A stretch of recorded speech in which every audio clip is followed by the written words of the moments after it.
Sebelumnya, Assalamualaikum warahmatullahi wabarakatuh.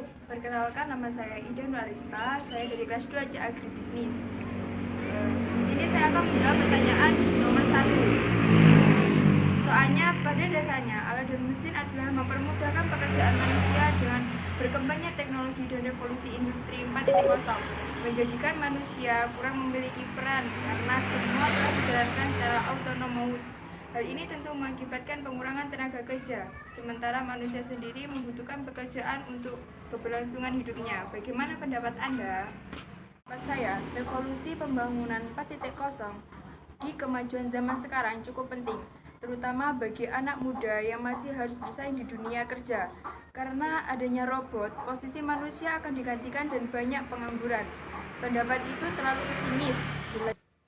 Hilangnya pekerjaan, tentu akan ada pekerjaan baru.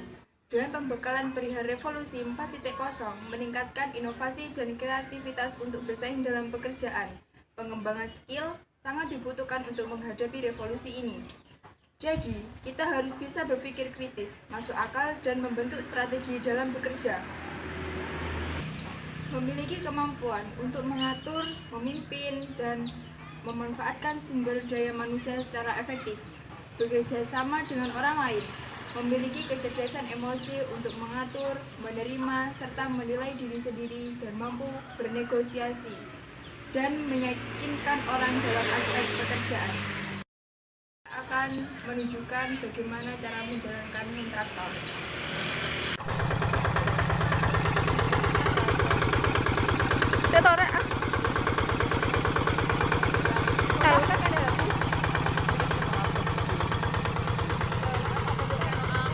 Video terus digandeng sampai iki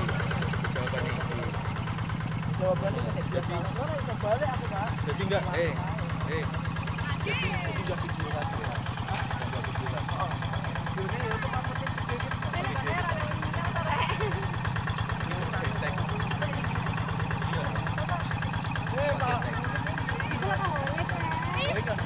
Sekian video dari saya, kurang lebihnya mohon maaf sebesar-besarnya. Jangan lupa like, comment, and subscribe. Assalamualaikum warahmatullahi wabarakatuh.